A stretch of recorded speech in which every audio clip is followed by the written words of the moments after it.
نہیں سی پرانے زمانے گران میں شامی لوگ آ کے بہنے سن اور اپنے دلے نہیں گل کرنے سن دیہڑی نے مسئلے آپس میں جڑے آپسی مسئلے ہونے سن وہ کرنے سن اور اس نے جیسی کہ گل اگے ٹرنی سی لوگوں نے مسئلے سامنے آنے سن اور ایک اسی طرح تعاون نہیں ایک شکل جڑی سی سماجی شکل وہ بڑھنی سی تو اساں بھی اس طرح کریے کہ جس نے اساں آپس کسی نہ کسی گلہ پر کسی نہ کسی موضوع پر آپس رلی کے بہیے رلی کے بہنے نا ایک جڑا سی نا بنیادی اصول جڑا اساں طے کیتا سی وہ ایسی کہ اس کی انفارمل رکھیے اس نے اساں یعنی وی آئی پیز یا وہ جڑی سیلیبریٹی ٹائپ جڑا ساڑا ایک ہے نا جڑا عام طور پہ جڑا ڈیزائن ہے وہ نہ رکھیے اساں سارے ایکولز نے طور پہ بہیے جلے اساں ایک دائرہ بنا کے بہیے تو اس دائرے میں سارے برابری نے ثابت ہوئی ہے وہ زنانیاں ہون وہ جنے ہون بچے ہون یا بڑے ہون اس تو یعنی قطع نظر اساں سارے کٹھے ہوئی کے اپنی گلاں سانجیاں کریے تو ایسا انکلوسیو ہونا سارے واسطے سارا تھا کہ شروع تو بڑا ضروری سی تو تساں اج اس کی بھی پھر دوبارہ واپس کی دوسرا ایسی کہ جڑا گندارا یا جڑی چوپال ہے اسی طرح عام اور کھلی ہے والنٹیئرلی اٹینڈ ہونے والی ہے جس طرح چوپالاں ہونیاں سن اس نے پر کسے نہیں کوئی ملکیت نہیں ہے اس چوپال نے بھی ملکیت کوئی نہیں اساں اس نے آرگنائزر اس واسطے ہیں کہ اساں اس کمے کی اگر ٹورنے نے ایک ذمہ اپنے اوپر نافذ کیتے سارے سارے دوست اتنے بیٹھے وہ ایکولی اس نے اسی طرح اونرز یا اسی طرح اس نے مالک جس طرح کوئی بھی ہو سکتا جڑا بھی اس نے اج سی سارے نال ایز اے والنٹیئر اج سی اج موسٹ ویلکم کسے نہیں کوئی ضرورت ہے وہ کہ جانا چاہنا ہے چلا جائے اساں کی اس نے بھی انٹری تے ایگزٹ وہ اتنا ہی والنٹیئرلی پاسبل ہے جتنا کہ کسے اس طرح نے چوپال ہونا سی تو یہ سارے سارے نے ایک سانجھی ایک کوشش ہے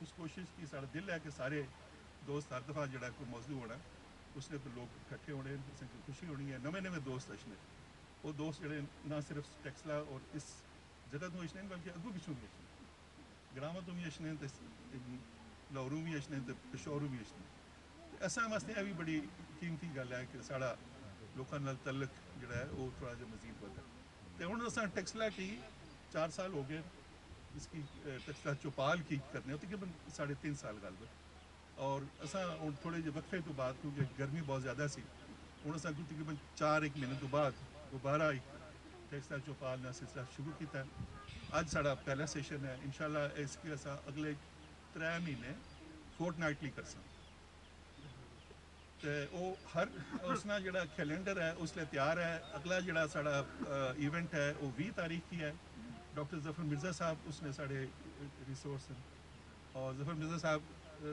اس نے اپنی کچھ جنہاں جڑیاں ہیں اس حوالے نال چیزاں شیئر کرنے والی وہ کرسن میں انہوں نے موضوع جائے آؤٹ نہ کرنا لیکن وہ بہت انٹرسٹنگ ایک سبجیکٹ پر اگلی باری 20 تاریخ اساں کی پھر دعوت نامے بھیجساں سارے دوست اچھے ہے تو ضرور اساں چاہساں کہ تساں بھی سارے واپس آو نویں لوگ بھی اچھا اس واسطے میری صرف ایک گزارش ہے تساں یو آر ویلکم اج یا کسی بھی ہور ویلے ریسورس سینٹر جڑا ہے یہ تساں نہیں صرف چوپال نہیں جڑی مجلس ہے اس نے واسطے نہیں ادروائز بھی اتنے سارے دوست احباب اچھنے رہنے یعنی مختلف حوالے نال اسٹوڈنٹس اچھنے کمیونٹیز نے لوگ اچھنے یعنی جرنلسٹ اچھنے سارے اتنے جڑے فورن نے جڑے اکیڈیمکس ہیں وہ اچھنے ریسرچرز اچھنے ہوں اس لیے ایک ٹیم ساری ماؤنٹینئرز نہیں ایک آئی ہے وہ پرسوں ایکسپیکٹڈ ہے اج کل سیزن ہے ماؤنٹینئرنگ نہ تو ماؤنٹینئر جڑے وہ واپس جانے پہ ہوں چھٹیاں پر تو while they are going back اساں کی چاہنے ہیں کہ اتنے سارے نال کچھ دن گزارن ساری گل اتوں سنی کے جان اس واسطے اصل کوشش ہی چاہوں کہ بہت سارے لوگوں رابطے کریے تو یہ بھی ایک رابطے کی شکل ہے تو تم آئے ہو جی آئے کہ اللہ کرسی تو سارے رابطے ان شاء اللہ اگوں بھی اسی طرح باہ کر سکیں یہ جے دوست جڑے اج آئے وحید صاحب یہ جے دوست اچھنے رہن سارے دوستانی جڑی ہے نا ایک رہنمائی ایجوکیشن وہ بھی کرنے رہن تو اس نال ہی سارا کام جڑا گٹو سی بہت شکریہ ذی وقار خاتون و حضرات آج کی تقریب کے اب 2 حصے رہ گئے ہیں عبدالوحید خان صاحب کی گفتگو موضوع کے اعتبار سے اور پھر زاہد کاظمی صاحب اسی کتاب سے جو سب برق تری یاد ہے اس سے کچھ اقتباسات آپ کی سماعتوں کی نظر کریں گے. اس کے بعد سوال و جواب کا سیشن ہوگا اور پھر اس کے بعد یہ تقریب اختتام پذیر ہو جائے گی. مشاعرے کی اصطلاح کے حوالے سے کلام شاعر بزبان شاعر میں اب دعوت گزار ہوں عبد الوحید خان صاحب سے کہ وہ اپنی یادداشتوں کو مجتمع فرما کر نظر حاضرین فرمائیں. بسم اللہ الرحمن الرحیم. سب سے پہلے میں مشکور ہوں گندھارا ریسورس سینٹر اور ٹیکسلا چوپال کے تمام عہدیداران ممبران کہ جنہوں نے اس تقریب کا اہتمام کیا, مجھے موقع دیا میں یہاں آ کے بات کروں اور پھر ہم اپنی اپنی باتیں ایک دوسرے سے شیئر کریں. تعارف میرا آپ سے انصاری صاحب نے کرا دیا ہے اور یہ بڑا مشکل مرحلہ تھا کہ کیونکہ ایک پولیس والے کا تعارف کرانا مشکل دوسرے کے لیے تو ہوتا ہی ہوتا ہے, بعض اوقات خود پولیس والے کے لیے وہ ایک مشکل بن جاتا ہے. اچھا, دوسرے کے لیے ہوتا ہے اس کا تجربہ زاہد کاظمی صاحب بیان کریں گے. جو پولیس والے کے لیے بعض اوقات اپنے لیے مشکل بن جاتا ہے, اس کا میں آپ کو ایک واقعہ سناتا ہوں. حاجی حبیب الرحمان صاحب جو ہیں وہ جو بعد میں آئی جی پنجاب بھی رہے, دو حبیب الرحمان صاحب تھے. یہ وہ حبیب الرحمان جو ضیاء صاحب کے دور میں آئی جی پنجاب رہے اور ان کے بھائی مجیب الرحمان فیڈرل منسٹر تھے انفارمیشن. کیا کیا نہ دیکھا ان کی کتاب ہے جس میں انہوں نے منیر احمد منیر کو اپنی ساری پیشہ ورانہ زندگی کے واقعات بیان کیے جو انہوں نے رقم کیے. تو وہ کہتے ہیں کہ جب میں ایس ایس پی لاہور لگا تو مجھے کسی نے آ کے کہا بھئی آپ تو بڑی باتیں کرتے ہیں اور بڑے اس طرح دعوے کرتے ہیں, تو آپ کے لاہور شہر میں فلاں جگہ پہ تو سارا دن رات جو ہے وہ شراب کھلے عام بکتی ہے. تو وہ کہتے ہیں میں نے کہا, میں نے ان سے جگہ کا معلومات کی تو وہ اس وقت ابھی چبرجی تو اب بھی ہے, اس کے قریب ایک محلے میں اچھا شوکر والا ایک بدماش تھا. اور یہ حقیقی بات, وہ دن دہاڑے شراب بیچتا تھا. مجھے معلومات جب کنفرم ہوئی تو میں ایک دن سول کپڑوں میں وہاں پہ چلا گیا. دیکھا تو حیران, وہ ایک کھڑکی ہے اس کے آگے لائن لگی ہوئی ہے, لوگ پیسے دیتے ہیں شراب لیتے ہیں اور چلے جاتے ہیں. میں بھی لائن میں کھڑا ہو گیا, لیکن مجھے یقین نہیں یار یہ دیکھو اتنی اندھیر نگری ہے کہ یہ لاہور شہر میں دن دہاڑے ایسا کام ہو رہا ہے. اگلے آدمی کو میں نے کہا یار یہ یہاں کیا ہو رہا ہے؟ اس نے کہا کیا ہو رہا ہے یار, تجھے نظر نہیں آ رہا ہے یہاں اچھا شوکر والا کا ڈیرا ہے, شراب بک رہی ہو, ہم لینے کے لیے کھڑے ہیں. سمجھے آپ, یہاں تک آپ بات سمجھیے. تو حاجی صاحب نے, اب حاجی صاحب تو اپنی ترنگ میں تھے, انہوں نے کہا اس بندے کو کہ بھائی بس یہ آج آخری دن ہے, کل سے یہ کام نہیں ہوگا, میں تمہیں بتا دوں. جب انہوں نے یہ بات کہی, تعارف کی بات کروں نا, تو اس بندے نے, کہتے ہیں حاجی صاحب کہ پیچھے منہ موڑا میری طرف اور کہا لگتا ہے گھروں ہی لا کے آئے ہو.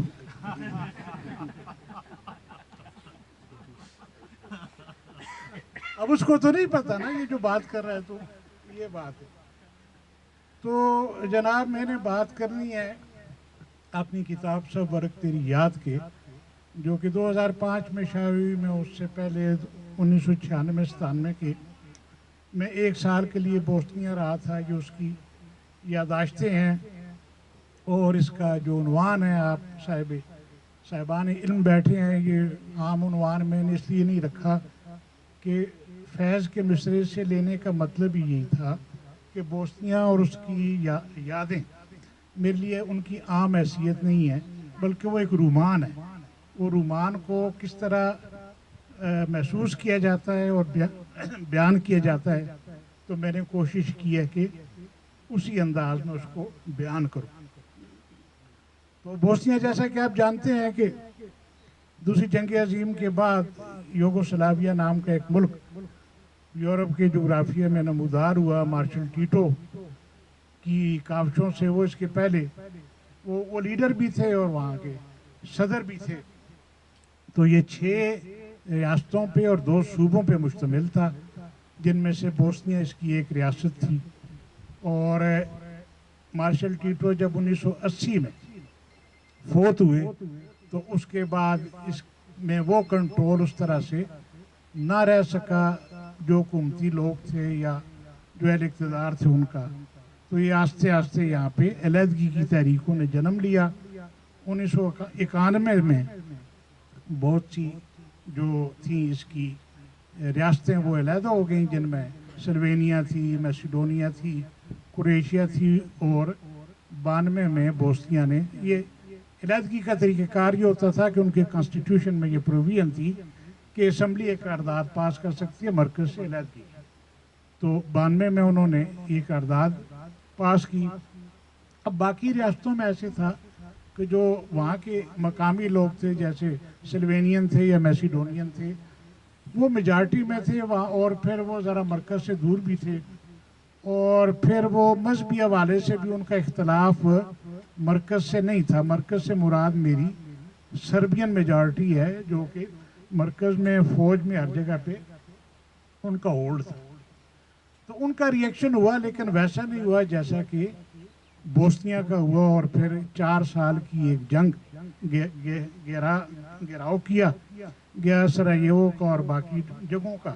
4 سال تک ایک جنگ رہی، جو کہ آخر میں ڈیٹن پیس ایکارڈ امریکہ میں ہونے کے نتیجے میں ختم ہوئی، اور پھر بوسنیا ایک ملک کی صورت میں سامنے آیا. لیکن یہ ملک عجیب ایسا ملک تھا کہ دنیا میں اس طرح کا ملک کہیں نہیں ہے. وجہ یہی تھی کہ مسلمان چونکہ یہاں بڑی تعداد میں تھے، اگرچہ واضح میجارٹی نہیں تھے، تو وہ چاہتے نہیں تھے یورپین اور امریکن کہ یورپ کے اندر ہم کوئی مسلم سٹیٹ جو ہے اس کو اس طرح وجود میں آنے دیں.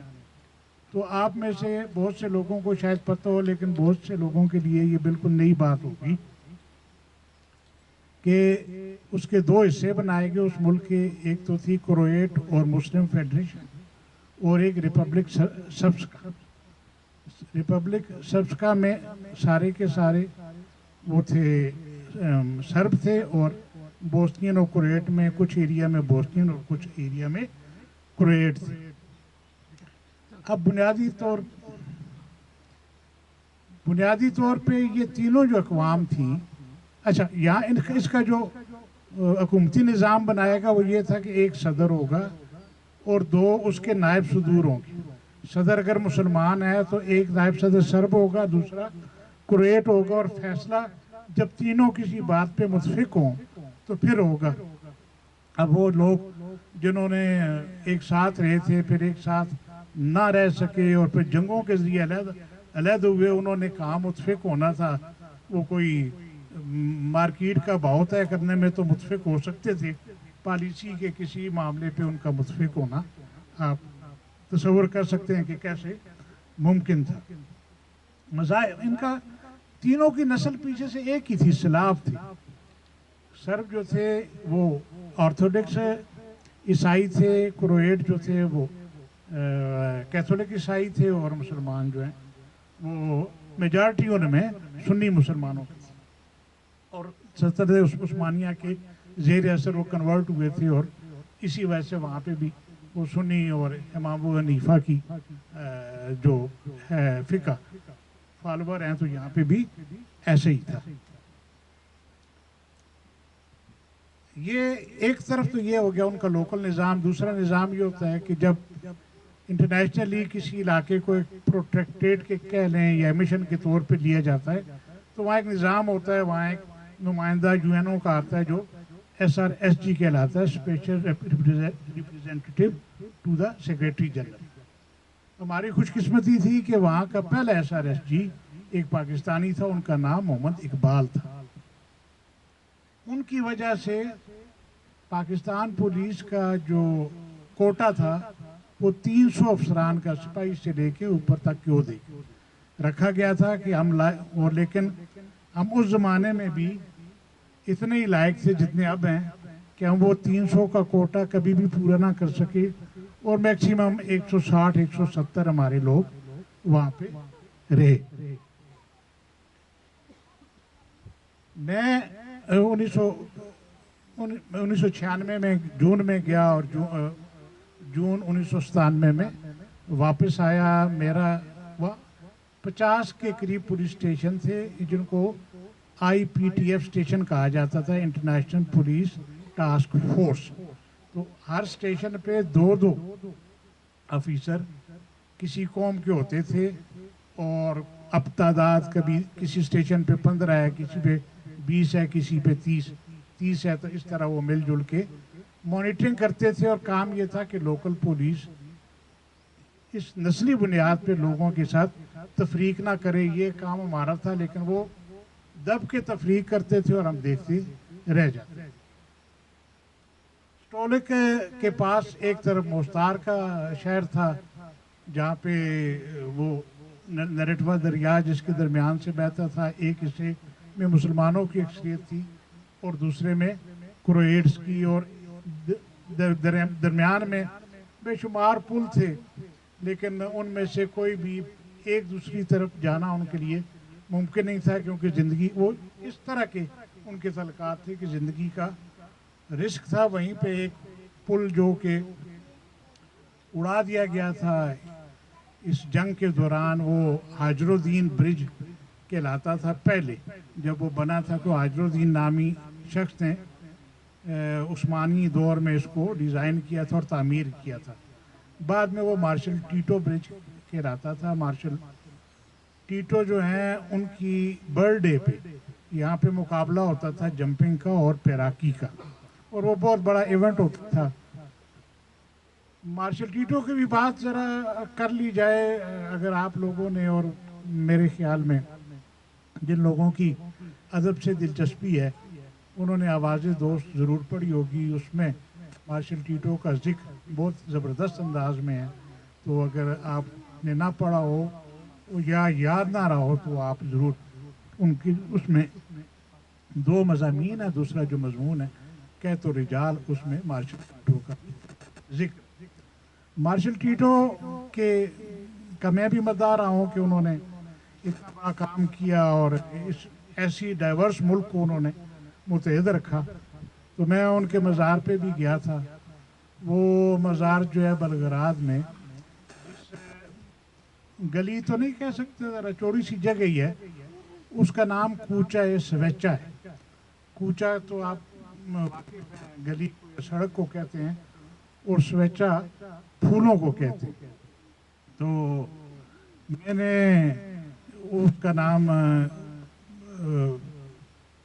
اس کا ترجمہ میرے خیال میں رائے گل, ہاں کوچا سویچا کا ترجمہ میں نے رائے گل کے طور پہ کیا تھا.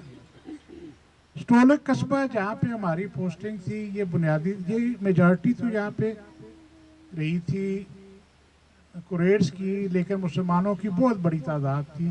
آپ یہ سمجھ لیں کہ 35% تقریباً مسلمان بھی یہاں پہ تھے. ازونو وچی نام کا ایک پورا محلہ ان کا تھا, لیکن اب وہ مہاجر بن کے یہاں پہ کوئی بھی نہیں تھا. سارے کے سارے بھاگ کے اپنے اپنے علاقوں میں چلے گئے تھے. اچھا یہ عجیب بات, جس جگہ پہ یہ صرف مسلمانوں کے لیے مختص نہیں تھا, کرویٹ کے ساتھ بھی, سربوں کے ساتھ بھی ایسے ہی تھا کہ جنگ کے دوران جہاں میجارٹی میں دوسری کمیونٹی تھی اس کے خوف سے وہ چلے گئے, وہ علاقے چھوڑ کے دوسرے علاقوں میں چلے گئے.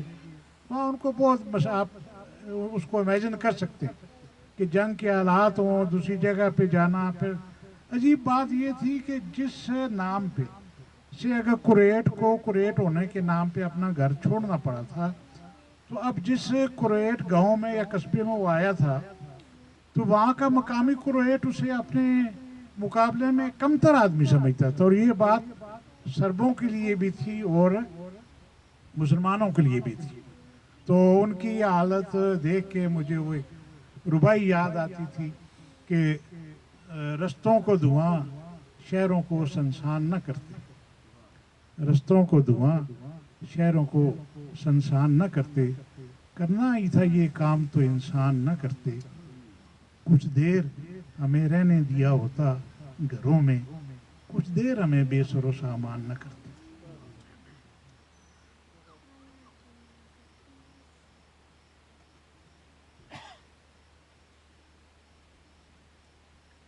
اچھا, ان تینوں کمیونٹیز کے درمیان بین المذاہب جو ہیں, شادیاں وہ عام تھی, اور یہ کوئی ایسی چمبے کی بات نہیں تھی. لیکن اب آپ کو میں کیا بتاؤں کہ کیا صورتحال تھی کہ کسی اچھا, وہ جو جوڑے تھے, اب وہ اگر کسی کے گھر مسلمان کے گھر سرب ہے, یا سرب کے گھر مسلمان, یا وہ اکٹھے نہیں رہ سکتے تھے. اب نظام ایسا ہو گیا تھا. اور یہ جو میں بتایا کہ ایک تو بوسنین اور کرویٹ فیڈریشن تھی, اور ایک آر ایس تھی, ریپبلک سربس کا. ان کے درمیان جو بارڈر کہہ رہے ہیں, بارڈر انٹرنیشنل تو نہیں تھا, اس کو I E B L inter ethnic boundary line کے کہلاتے تھے, جسے میں نے نسلی سرحد کا نام دیا. تو ہر چھٹی والے دن آپ یقین مانیے کہ اس جگہ پہ ایک کرویٹ بستی ہو, اور یہ یو اے ٹی یا اس سے آگے کچھ مسلمان یا کسی دوسری کمیونٹی کی بستی ہو, تو درمیان میں جہاں سے آئی بی ایل گزر رہی ہے, وہاں پہ وہ جوڑے بچوں کے ساتھ, بچے زیادہ تر ماؤں کے ساتھ تھے, وہ آتے تھے, سارا دن ساتھ گزارتے تھے. کوئی ادھر سے کھانے کی پینے کی چیز لے آتا, کچھ ادھر سے, لیکن بس وہ اس کھلے آسمان میں ایک دوسرے کو مل سکتے تھے. باقی ان کا کسی طرح کا آپس میں انٹریکشن ممکن نہیں تھا.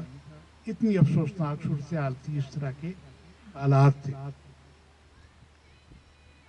جنگ میں جو چیز سب سے بری ہوتی ہے, وہ عورت کے حوالے سے جس طرح کی چیزیں سامنے آتی ہیں.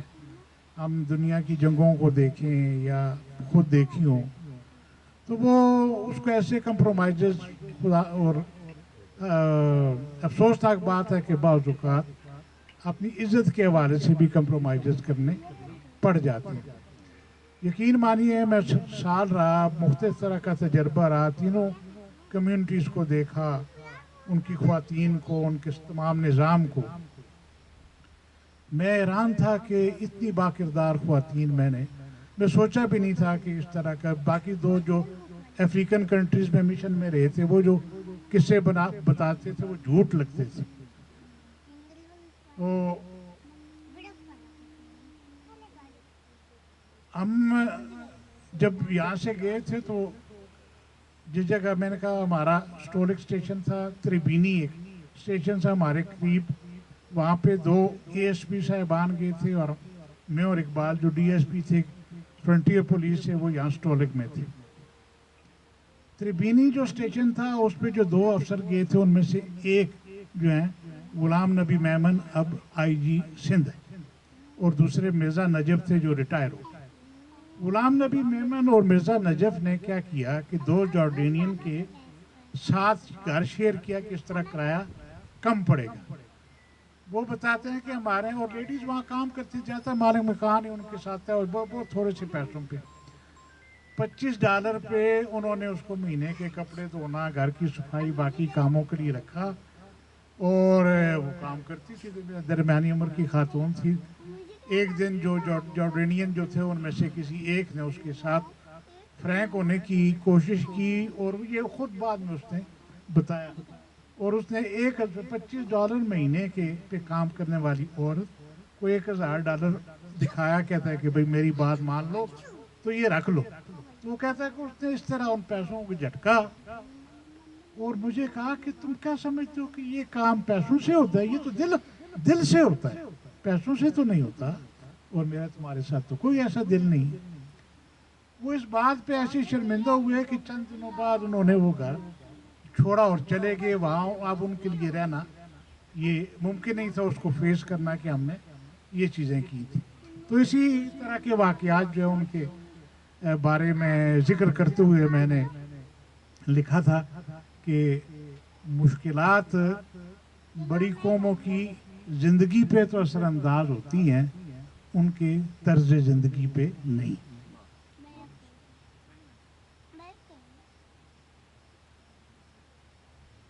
یہ ایسا تھا جی کہ اب جو کہا کہ تہذیب پہ اثرات، ایک تو اثرات اس طرح کے تھے جو آپ کو بتا دیے، کس طرف ڈویژن ہو، کس قدر ڈویژن ہو گئی تھی، نفرتیں ہو گئی تھیں، فیملیز اکٹھی نہیں رہی تھیں۔ ایک اثر یہ تھا کہ جو مسلمان تھے، جو بچیاں تھیں اسپیشلی جوان، اب وہ ادارے کھولنے میں سعودی حکومت نے، کویت حکومت نے اور ایران نے بڑا اہم رول ادا کیا۔ ادارے بھی کھولے، ایران کے ذرا کم تھے، سعودیہ کے سب سے زیادہ تھے، دوسرے نمبر پہ کویت کے تھے۔ سعودیہ اور کویت نے مساجد کی تعمیر نو بھی کی اور بہت اچھے پیمانے پہ کی۔ اسی طرح لوگوں کے انسینٹیو رکھا کہ ایک خاص تعداد میں فری حج کے لیے کوٹا ان کو دیا سالانہ۔ تو اب اس کے زیر اثر لڑکیاں بھی حجاب پہننے لگی تھیں، اور پہلے تو وہ جیسے دوسرے دو جترو کہتے تھے صبح گڈ مارننگ، لیکن نہیں، اب وہ السلام علیکم کہتی تھی، اور جاتے ہوئے جو ان کا کلمہ تھا دو وجینیا، وہ دو وجینیا کی بجائے اب اللہ امانت کہتی تھی مسلمان لڑکیاں اور مسلمان عورتیں۔ تو یہ وہ ایک طرح کی ایسی تبدیلی آئی تھی کہ جو ہمیں اچھی لگتی تھی اور ہم خوش ہوتے تھے اس کو دیکھ کے۔ تو یہ تبدیلی تو تھی، ویسے وہ اندر سے بہت مضبوط لوگ تھے۔ ہمارے پاس قریب گلی میں ایک لڑکی، وہ بھی لڑکی تقریباً تھی، وہ رہتی تھی، وہ یہ امریکن کی ایک فرم تھی جو مائنز کو نکال رہے تھے، جو کہ جنگ کے دوران پڑی تھی، وہاں وہ کام کرتی تھی۔ تو وہ جب بھی نکلتی سلام دعا ہوتی تو وہ کہتی میرے گھر آپ آؤ نا، تو ہم کہتے آئیں، میں کہتا آؤں گا۔ بہت عرصہ گزرے، میں نے کہا یار کیا اس کے گھر، جب بار ایک دن میں نے کہا یار یہ ہر دفعہ کہتی ہے تو چلو چلتے ہیں۔ میں چلا گیا، وہ گھر جو باہر سے عام سا تھا، اندر گیا تو میں حیران پریشان، اس میں اس کوالٹی کا فرنیچر، اس کوالٹی کی ڈیکوریشن، اس کوالٹی کے برتن، اس کوالٹی کا سارا کچھ۔ تو میں بڑا حیران ہوا، تو میں نے اس سے کہا کہ بھئی یہ گھر، میرا تو یہ تاثر نہیں تھا یہ گھر اتنا زبردست کیسے بنا؟ تو اس نے کہا کہ بھئی وہ ہمارا تو بورک کا کام ہے نا خاندانی، تمہیں پتہ ہے، تو بس یہ اسی سے بنا۔ بورک ایک طرح کا آپ کہہ لیں کہ ایک پراٹھا قسم کی چیز جس کے اندر کیا کہتے ہیں جس کو دودھ سے جو بنتی ہے چیز ہوتا ہے، تو وہ ذرا سستا بھی ہوتا ہے، اسی طرح جیسے پیزا کو کاٹ کے دیتے ہیں بارہ۔ تو میں نے کہا ہاں وہ تو مجھے تو پتہ ہے، وہ جو گلی کے آگے وہ جو سکول ہے اس میں کھوکھا سا ہے، تیرا باپ تو وہاں وہ بیچتا ہے نا یہ؟ اس نے کہا، تو میں نے کہا یار وہ تو بہت چھوٹا سا کھوکھا ہے، اس سے آپ لوگوں نے اتنا کچھ بنایا؟ تو اس نے پتہ ہے کیا جواب دیا؟ اس نے کہا کھوکھا چھوٹا تھا لیکن دینے والا بہت بڑا تھا۔ کھوکھا چھوٹا تھا لیکن دینے والا بہت بڑا تھا۔ تو اس طرح یہ اندر سے وہ اس طرح کے لوگ تھے کہ ظاہری ایمان میں جو ہے وہ کمزور شاید ہوں ہماری نظر میں، لیکن اندر سے وہ بڑے مضبوط لوگ۔ تو ماہانہ چھٹی ہمارا نظام یہ تھا کہ ہم 30 دن لگاتار کام کرتے تھے، اور پھر 6 دن کی چھٹی اور 2 دن کی راداری اس کو کہتے تھے کہ آپ سفر کے لیے وہ ملتے تھے، تو ویزا آسانی سے مل جاتا تھا UN کی وجہ سے، سرکاری پاسپورٹ کی وجہ سے۔ تو تقریباً سارا ویسٹرن یورپ اور یہ ایسٹرن یورپ دیکھنے کا اتفاق ہوا، وہاں کے تجربے بھی اس کتاب میں جن کی تفصیل اب یہاں بیان کرنا مشکل ہے۔ IPTF کا جیسے میں نے عرض کی کہ پولیس تھی انٹرنیشنل، تو اس میں ہم اردو بولتے تھے، انڈین اردو بولتے تھے، اور نیپالی اردو بولتے تھے۔ بنگلہ دیشی میں ایک بول سکتا تھا دوسرا نہیں۔ تو گوروں نے ہمارا نام، چونکہ ہم آپس میں جب بھی اسٹیشن میں کہیں اردو بولتے تھے تو ہمارا نام اردو مافیا رکھا ہوا تھا، تو اس طرح وہ ہمیں اس نام سے وہ پکارا کرتے تھے۔ تو آخری بات جو میں ہری پور کی تقریب میں بھی کی تھی اور آج یہاں بھی کرتا ہوں، یہ بہت ضروری بات ہے۔ میں تو اس پہ سوچتا ہوں، میں نے وہ سب کچھ قریب سے دیکھا ہے۔ آپ لوگ بھی، اب دنیا تو سمٹ گئی ہے، گلوبل ولیج کب کی بن چکی ہے، آپ کو پتہ ہے دنیا میں